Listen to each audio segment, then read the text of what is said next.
got London on the track. Whoa. Yeah, man, TIP in this motherfucker, me nigga. To the max with it. Welcome to another episode of Soft Chaos. Today we're gonna be doing a balanced chaos episode, and like the title says, we're focusing on the new year, and our collective New Year resolution habits, and why it seems even when we make these resolutions, we are on average unable to stick to them or keep them. This video is going to be a short one, quick one, so give you guys a bit of a break. But before we go into the break, I want you guys to subscribe, like, share, and get ready to comment at the end of the video. And since this is also our first video of 2026, I wanted to wish you guys a happy new year, and thanks for being along on this ride so far. 2026 is gonna be amazing. Alright, so we'll pop into the break and we'll be back and start the episode right away. Rex. I count 6 shots. Gussin' at the bando. A nigga jury real metal like a piano. I went from rad to riches to a feature with tilt. So, why do we set these New Year resolutions? Every January, millions of us sit down and we take pen to paper to declare our New Year resolutions. Everything varying from get fit, to learn a skill, to break a habit. This ritual seems to stem from the powerful feeling of that fresh start mindset, because of, it's a new year. You feel, okay, I can do something new for myself this year, and there's a boost of motivation that comes from, of course, conquering the previous year. So we all instinctually feed on that feeling of, oh, we can do better next year, right? But in fact, about 44% of the people who do make a New Year resolution seem to be unable to keep them, and this is across all the demographics. That's, I'm talking Millennials, Gen Z, Gen X, all of that. So I wanted to tackle, at least what I really wanted to get across was why exactly these resolutions seem hard for us to keep. Because the aim, I feel, would be, if you understand why these resolutions are hard to keep, you can avoid those when making your New Year resolution, and tailor those resolutions so that they, rather than you quitting before the end of January, you can see them out throughout the year. And depending on what your resolution is, you can get fit, you can learn a skill, and you can break whatever habit you're trying to break. So we'll pop right into that. Part of, like I said earlier, part of the video is to really touch on what exactly are we doing? Is it personal? Is it societal that causes these resolutions to fail? And despite our enthusiasm, resolutions quickly unravel. Studies have actually shown only about 9 to 10% of Americans actually follow through on their resolutions throughout the year. Most people give up fast, roughly 23% in the first week, 43% by the end of January, and about, if we're being a bit strict, 80% of people give up within the first 2 to 3 months. So clearly the problem isn't willpower alone. Willpower definitely is one of it, but it isn't willpower alone. So now, what are those pitfalls that we can look at that would potentially help us identify, okay, this is what's going wrong, this is what we're doing, this is what we need to do more of? And the first one, I think, is the all or nothing thinking that is involved. Many resolutions are framed as perfection. No sugar ever. Gym 5 times a week. So one little slip makes you feel like you failed. This kind of mindset doesn't really help. So the next one is vague or unrealistic goals. Broad aims like get healthier or save money, they lack any real detail. You need to be specific and it needs to be measurable. So rather than say get healthier, say walk 10 minutes each day. Rather than say save more, say save 10, 20, $50 from every paycheck. External pressure and trends. Many of our resolutions, especially in the day of social media, are actually influenced by what is trendy and what's popular on social media rather than our own values.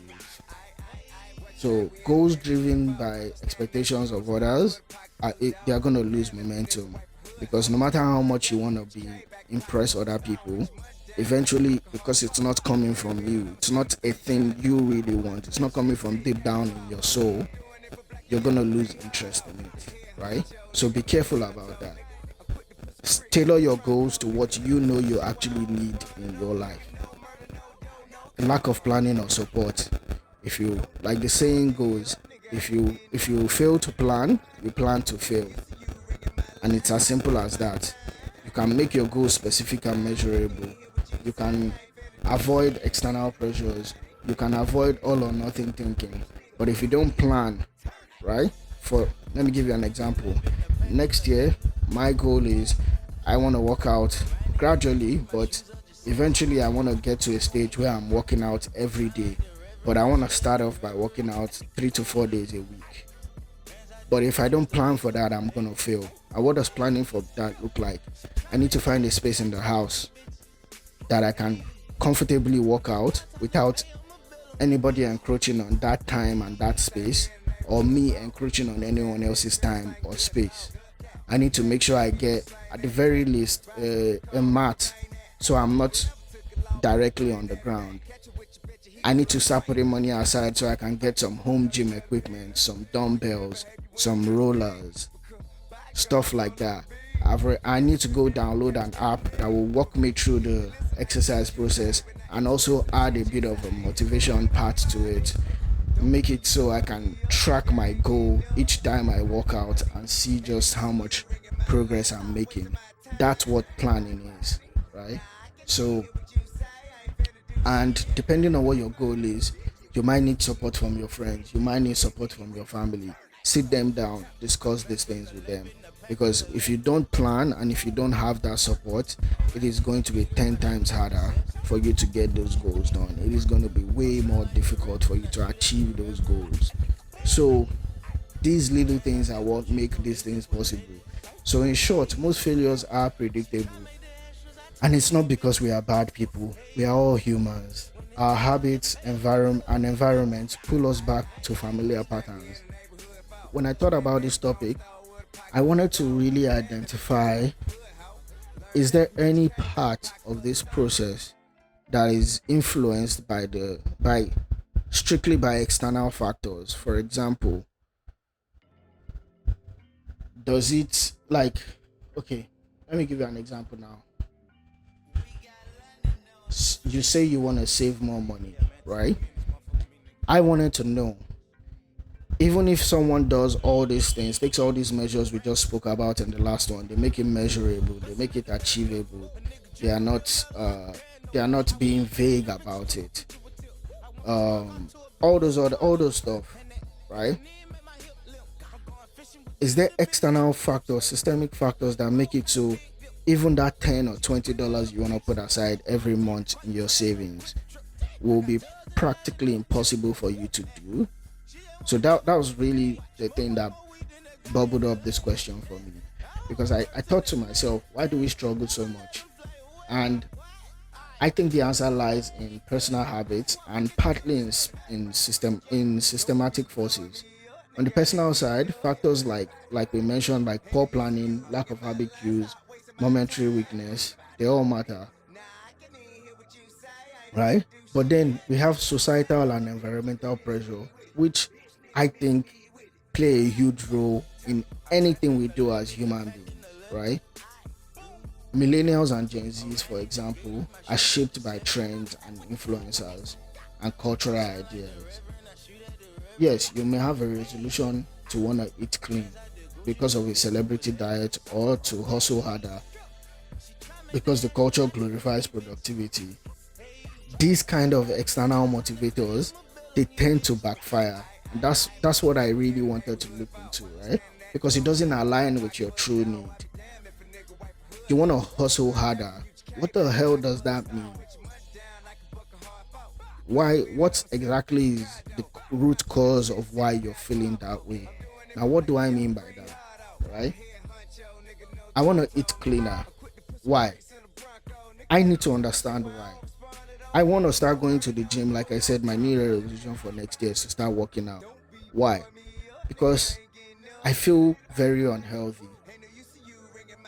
And as much as I'm body positive and I'm very, very comfortable in my skin, I don't feel healthy. I don't like what I see when I look in the mirror. Doesn't mean I'm not confident about it, but I know it can be better because it used to be better, right?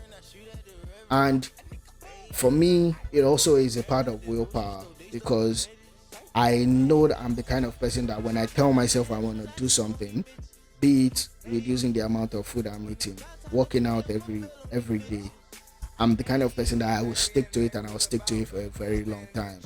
Very, very long time, talking years. And eventually it will become a habit. So for me, that's my reason why I want to start working out. It's not because I saw it as a trend. It's not because gym videos have been appearing on my YouTube now. Simply because I want to be healthier. I want to be even more comfortable in my skin, right? I want to look and feel as good as I know I can look and feel.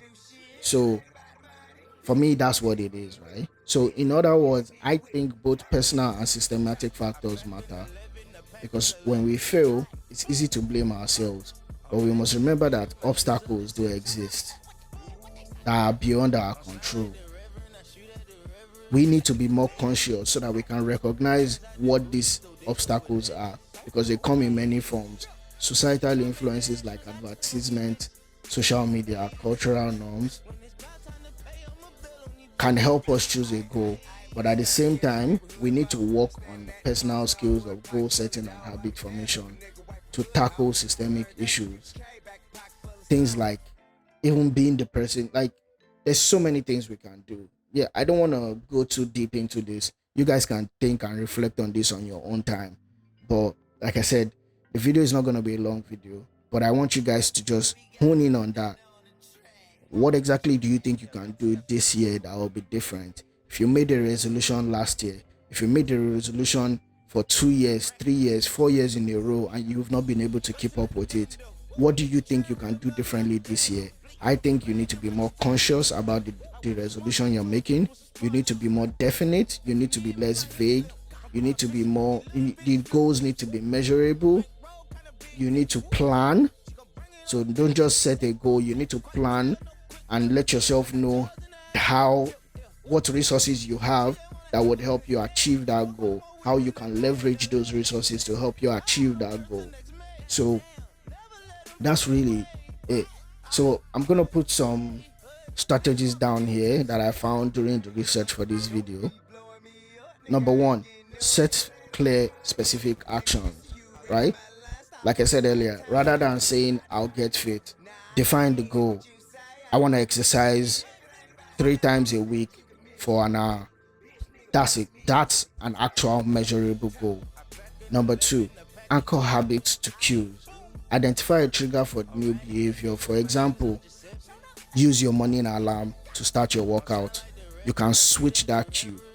Instead of your morning alarm being this thing that's an inconvenience to you, Make your morning alarm something that now that when you hear it, that's your call to go work out. You start your day, you work out, and now as you do that more and more, your brain attaches that behavior of working out to the cue of your morning alarm. Break goals into routine. Shrink big goals. Don't like you want these things to be a routine in your life. You want them to be continuous, because that's why we make these resolutions, because we want to continually exhibit these good characteristics in our lives. So break these goals into routines. Reward yourself. And reward yourself comes in two stages, because you've broken these things down into smaller pieces and into routines. When you achieve even the tiniest bit, for example, now, right? I want to start working out. I already know if I'm able to, not even if I'm able, when I get to 1 month of working out, I'm gonna book myself a spa visit. I'm gonna get a deep tissue massage. I'm gonna get a pedicure. I'm gonna get a manicure. That's my reward for hitting my 1 month target. Little things like that. So, and plan for obstacles. Expect setbacks. I know there are days I'm gonna wake up and I'm gonna feel extra exhausted. I know there are days where, even though I want to work out in the morning, I might have something planned where I might not be able to work out that day. I'm planning for that, so that way I have days on my calendar that will be open that I can use to shift my workout to on the next day, or come up with a quicker version of my workout. So instead of doing a 1 hour workout on that day, I do a 15-minute workout, I do a 30-minute workout. That's what I mean. So you plan for obstacles, build accountability, share it with your friends, share it with your family. They will ask you, how have you been keeping up with that? It's helped me a lot with this, especially with this YouTube channel. I shared it with my siblings, I shared it with my friends, and there's that sense of, yes, they're not holding me to anything, but there's accountability to it, because they see the videos go up every Wednesday. They see the quality is getting better. They see the content is getting better. So I'm accountable to what I have told them I want to do with my time. So these things are very, very important. This is why you need to leverage all the resources you have at your fingertips. Choose goals you truly value. Don't do things because they are popular on social media. If you want to lose weight, ask yourself, sit yourself down. Why do I want to lose weight? Is it because Gwyneth Paltrow said I should lose weight? Or is it because I want to feel healthy? Or is it because I want to look a certain kind of way? Or is it because these are the questions you need to ask? If you're doing something because someone told you to do it, or it's coming from a negative place, oh, I get bullied about this stuff, you're not gonna last long. I promise you, you're not gonna last long. So choose your goals, choose the goals that you truly value, and understand why you value those goals. And then focus on progression, not perfection. Focus on progression. A lot of us want to do everything perfectly. I've been a victim to that trap. You want to do everything perfectly. That's actually not what's important. Progression and consistency is actually what's more important. When you do it consistently and you see that you are growing, you see you are getting better over time, eventually you might or might not even reach perfection. But the difference between someone who focuses on progress and consistency and someone that focuses on perfection is the person that focuses on progress and consistency will actually get things moving and will get them off the ground. The person that focuses on perfection has a very high potential of not ever starting or moving or doing anything, all in the name of trying to get everything perfect. So focus on progression and be realistic and flexible. I think we talked about this ones before. don't aim for an exhaustive list. If one approach isn't working, tweak it. If one way isn't working, change it. That's the key to actually achieving your goals with anything in life. If you are too rigid, if you don't allow yourself to be flexible, you will end up only disappointing yourself. Walk around your inconveniences. Walk around. They say if life gives you lemons, make lemonade. They didn't say you should go throw the lemonade in the lemon in the trash. If life gives you lemons, make lemonade. If life gives you lemons, make some lemon tea, lemon iced tea. If life gives you lemons, eat some damn lemons. But don't ever be rigid and say, oh, life gave me lemons and I actually wanted orange because I wanted some OJ. Walk around that stuff. Figure it out. So I believe these strategies are very good strategies. They will allow you to make your goals concrete. They are cue based, and they focus on giving yourself motivation, progression, consistency, and rewarding yourself when you achieve the little wins. So please be kind to yourselves. So that's the end of the video. The script for this video, I'm gonna post it on Medium, so you guys can go online and read the full details. I'll also attach the sources as well. But I just want you guys to have a good new year. Don't put all this negative pressure on yourself, and let me know what's your new year resolution for this year.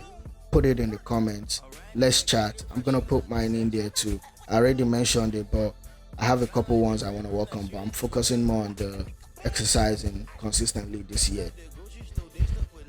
So put that out. Put it out. Put your New Year's resolution in the comments, and remember, be nice to each other down there. I don't want any. This is a new year. Let's all start off nicely, and I want you guys to go on and have a good day.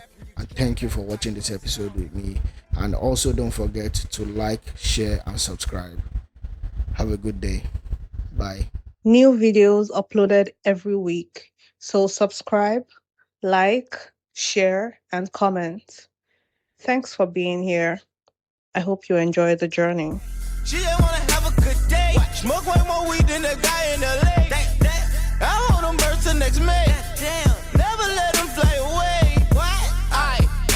Hey, this is what my nigga Tip say. Yeah. Don't be blowing me up, nigga.